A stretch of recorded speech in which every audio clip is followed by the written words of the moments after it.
وعلیکم السلام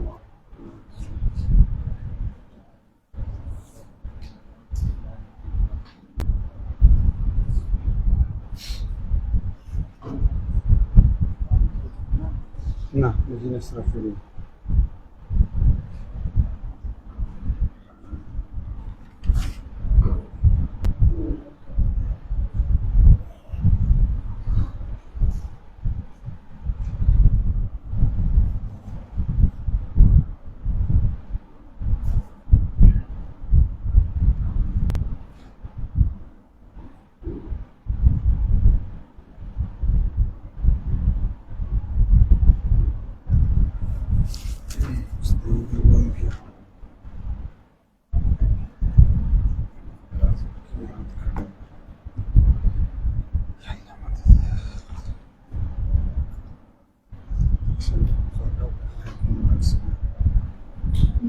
سورة البقرة آية نمبر 109. أعوذ بالله من الشيطان الرجيم. بسم الله الرحمن الرحيم. ود كثير من أهل الكتاب لو يردونكم من بعد إيمانكم كفارا حسدا من عند أنفسهم من بعد ما تبين لهم الحق فاعفوا واصفحوا حتى يأتي الله بأمره إن الله على كل شيء قدير. صدق الله العظيم.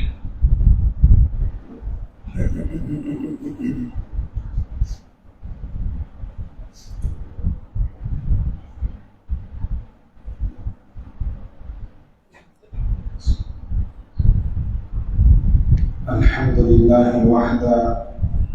والصلاة والسلام على من لا نبي بعده أما بعد. قال الله تعالى في محكم كتابه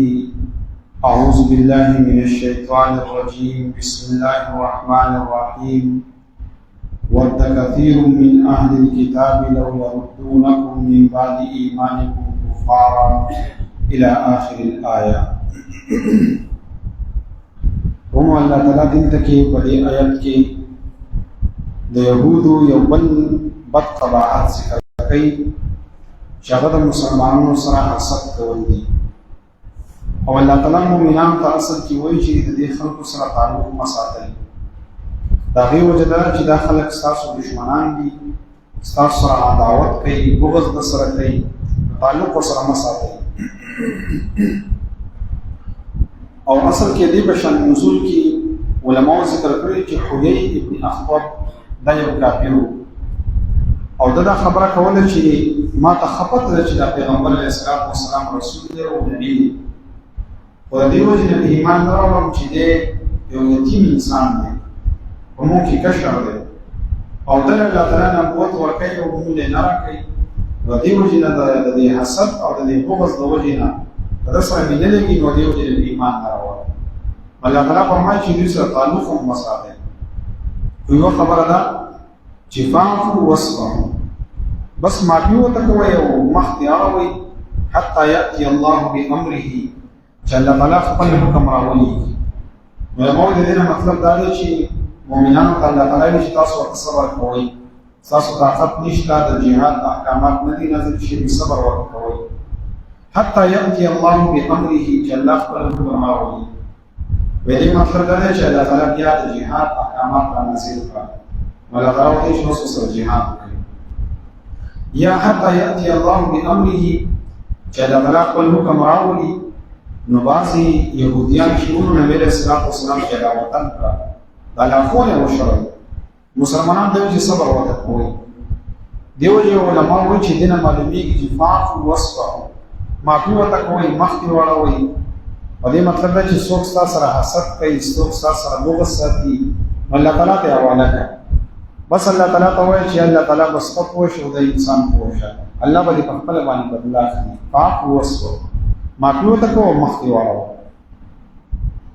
علماء چې اصل کې حسد چې له نصرت ویل کېږي حسد دې ته ویل کېږي چې انسان غواړي چې د یو بل انسان سره یو نعمت دی او انسان دا وایي چې الله تعالی دې دنه واخلي کما ته ملوي کنه ملوي او چې دوی نه الله تعالی واخلي لکه دې کې د يهودو کارون دا چې دوی دا خو خیر لو يردونکم من بعد ایمانکم کفار چې دوی چې موږ واسم کافرانو او چې الله تعالی د مؤمنانو د ایمان دولت واخلي دیم کافرانو شي دې ته ویل کېږي حسد امام رازی رحمه الله په دې باندې ډېر تفصیلی بحث کړی دی او هغه تفصیل به ذکر نه کړلی خو دومره چې یو څو حدیث ذکر کړی دی او بیا یو څو وجوهات ذکر کړی دي چې حسد خلک ولي کوي او دا غیر څه نقصانات دي نو مختصرا په ذکر امام رازی رحمه الله اوله ته حدیث راوړی دی نبی علیہ الصلوۃ والسلام فرمایي چې الحسد یاکل الحسنات کما تاکل النار الحطب چې دا حسد دا د نیکۍ د سفري لکه څنګه چې لرګي هغه د انسان اور وخت کې د لرګي ستوخو د قشان د انسان نیکۍ چې د حسد په ذریعہ باندې خورل کېږي ختمي حضرت انس رضی الله عنه فرمایي موږ یو ځل د نبی صلی الله علیه وسلم خواته ناس او نبی علیہ السلام فرمایي چې یو سړی په وسراشي او دې چې نو کمزور او غریب سړی دی خدای جنتی دی او یو ورځ نبی علیہ السلام وی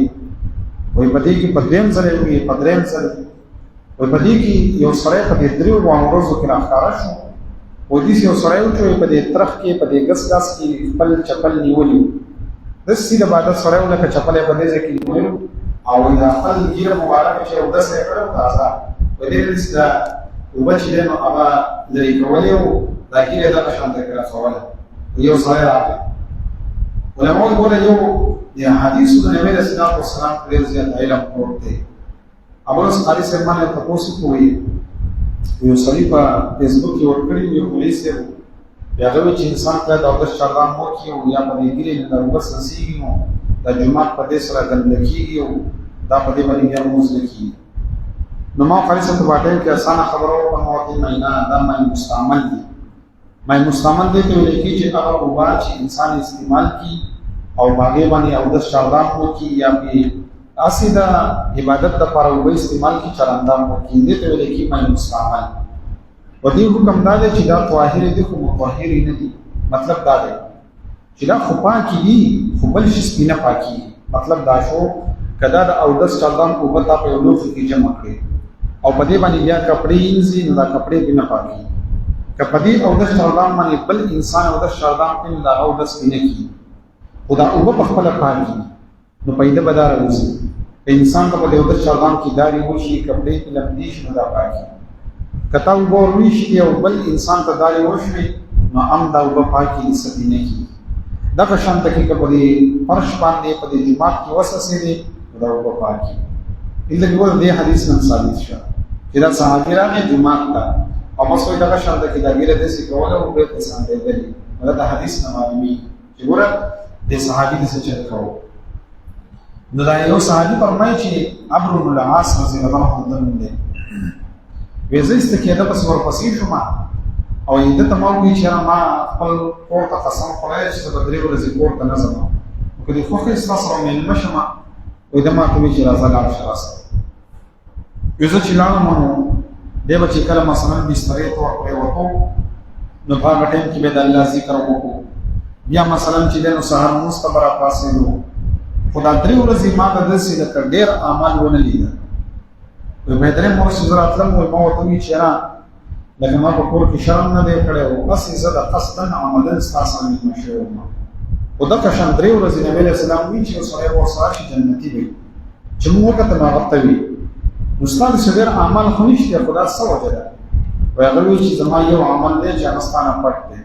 هغه دا چې زه په دې صورت کې بل مسلمان تخیر او حسد او مثلا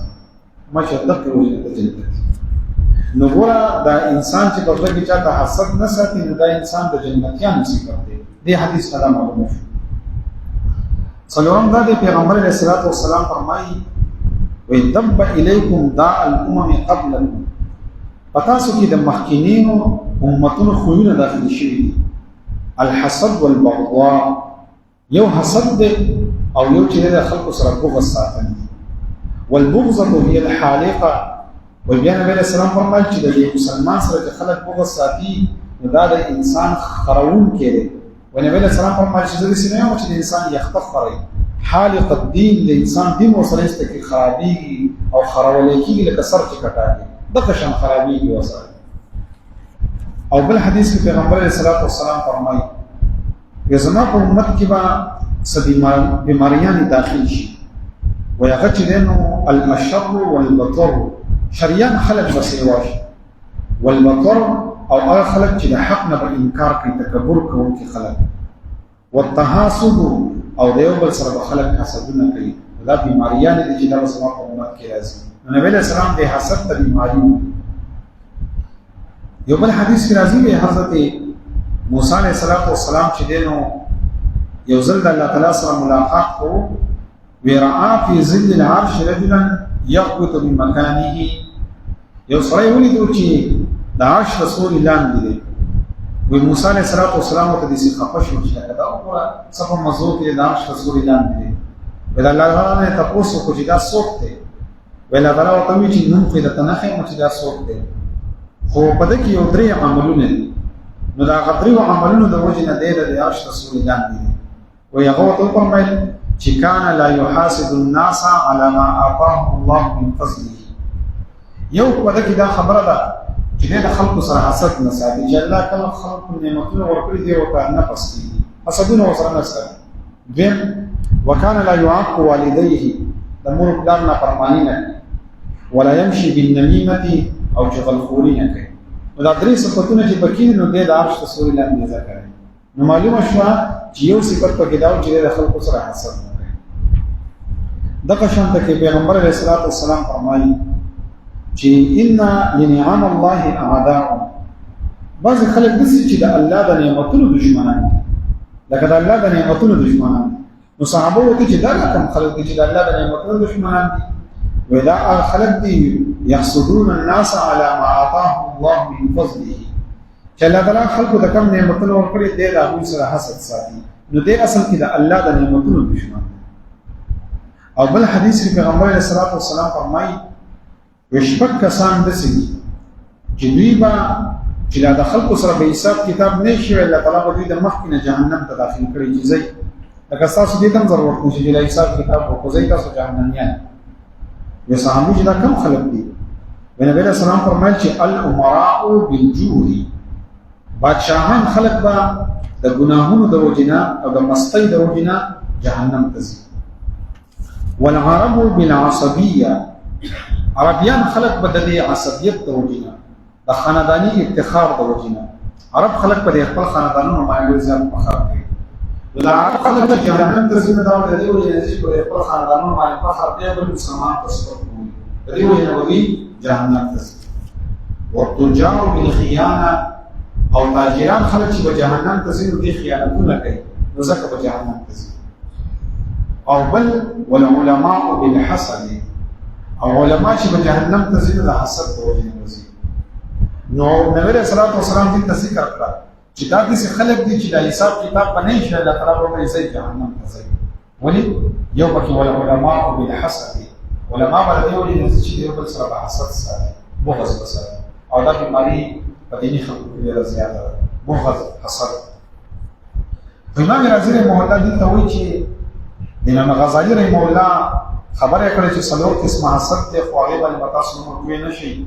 موږ به خبره دا وکړو چې هغه کوم سببونه دي چې انسان کې د چا سره حسد کوي. لکه دا حسد خلک ولې کوي؟ یو پاره کې العداوه والبغضاء. د انسان سره دښمنی ده چې ستاسو د انسان سره دښمنی ده او ته دا غنه بدل نشي اغسته نو ته به لګنه دا سره به حسد کی. نو اوله د حسد لپاره سبب چې د نو دښمنی د انسان د چا سره دښمنی کوي. دیم التغرز چې یو انسان را لګي او د بل انسان سره ځان برابرای. لکه انسان الله تعالی عزت ورکړي او ته وی چې را دا وسنګ زمانه اوچت شي وس چې سره د سره ایکوال وي او برابر وي په خبره نو د برابرۍ د وجه نه خلک حسد ساتي. دې مطلب دی چې موږ بل سوچونه نه کوو چې موږ د خلکو سره برابر شو. نه الله تعالی غلی او سبب ورکړی دی نعمت ورکړی دی بس الله تعالی دې روزي کې مو دې سوال کوا الله تعالی دې دیم نصیب کوماله راکړي او ته به دې سینه کې چې داغه را غوځول کوشش وکړي دریم سبب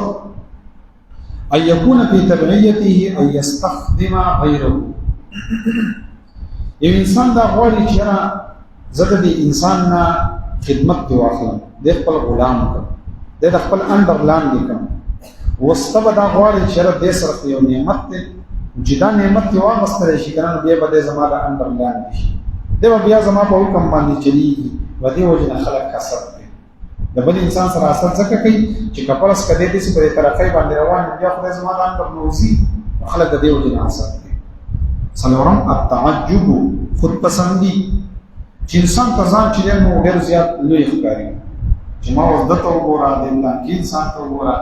لا خود پسندي او د څه بیماری ده چې د انسان اثر کوي انظم الخوف من فوت المقاصد انسان خود غرض شي خود غرض لکه د یوسف علیه السلام ورو د حضرت یوسف علیه السلام سره اثر کولی کو ځکه وسره کوچ خود غرضی کول چې موږ د خپل پلان د مخه خالي همون د ورنږدې شو نو دې به حساب کوي خود غرضی او بل شپږم نمبر الرياسة وطلب الجاه نفسه من غير توصل به الى مقصوده چې انسان د مشرۍ سره شوق ساتي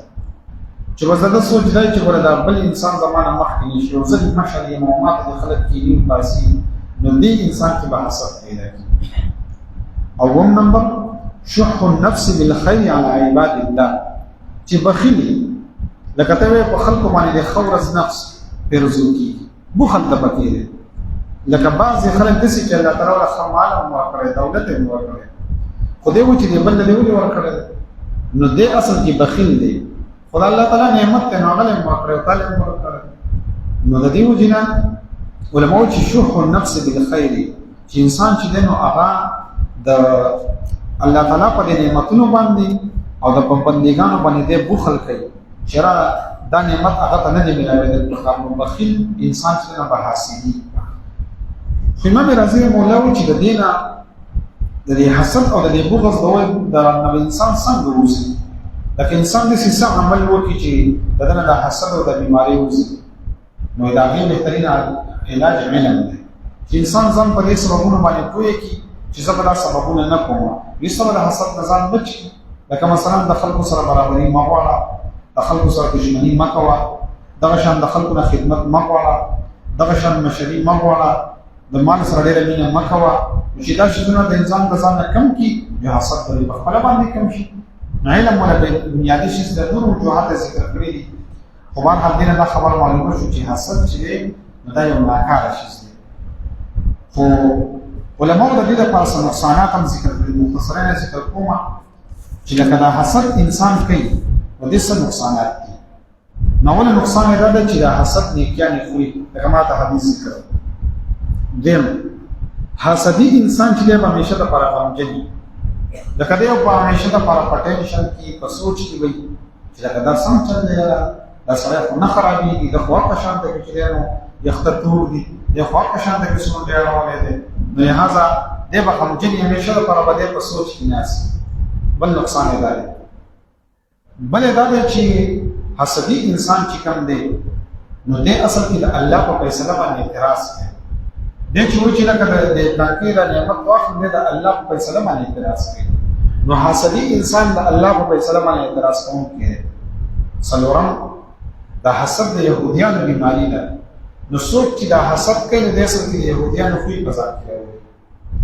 کې انسان دا نه چې حسدی انسان چې دی نو چې د څومره حسد کوي نو د خپل انسان د حسد د نعمت ځای لکول نشي نو دی به څه کوي وای اگر دی به کمزوري کی د خپل معیشت ته توجه نه د خپل ترقۍ ته توجه نه نو دی به همیشه د پایسته کې بلند دی راوځي په صفر کې روان او بل څه به ترقۍ کوي بل نقصان دی شپږم نقصان دی چې انسان چې کوم انسان حسدي دا کامل مؤمن نه دی دا څومره لوی نقصان دی چې انسان د کامل ایمان نه په اخلاصي کې څوک حسد کوي اوم نمبر دا دی چې حسدی انسان چې د الله نه سوال نه کوي لکه دې دا سوال د خپل ځان لپاره د خیر نه کوي، خو دې چې سوال کوي نو یا الله ولې دنه د نعمت واخله، نو دې د خیر سوال نه کوي، نو د الله تعالی د نعمت او د الله تعالی د سوال نه چې د انسان محروم دی، نو دا یو غټ نقصان دی. او بل خبره دا ده چې دې چې دنه د حسدي انسان دا دومره بد صفت دی چې دې بیا را لګي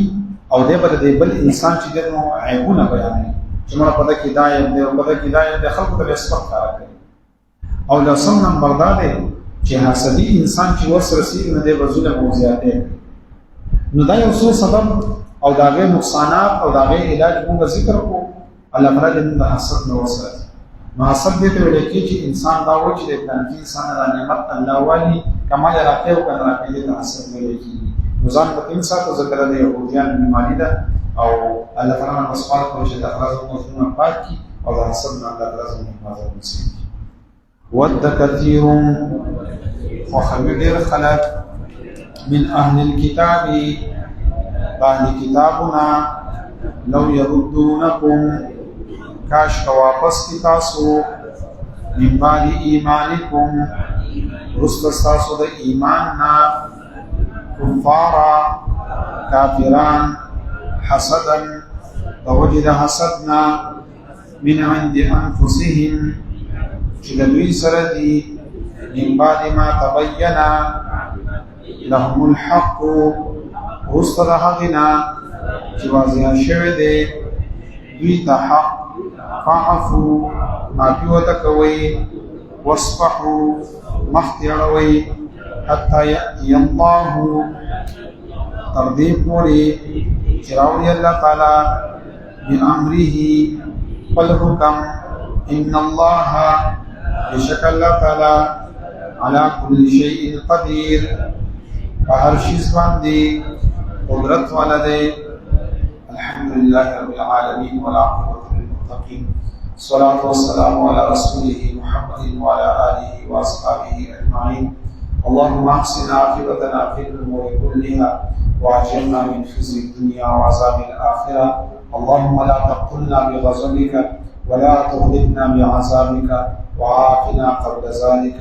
برحمتك يا أرحم الراحمين.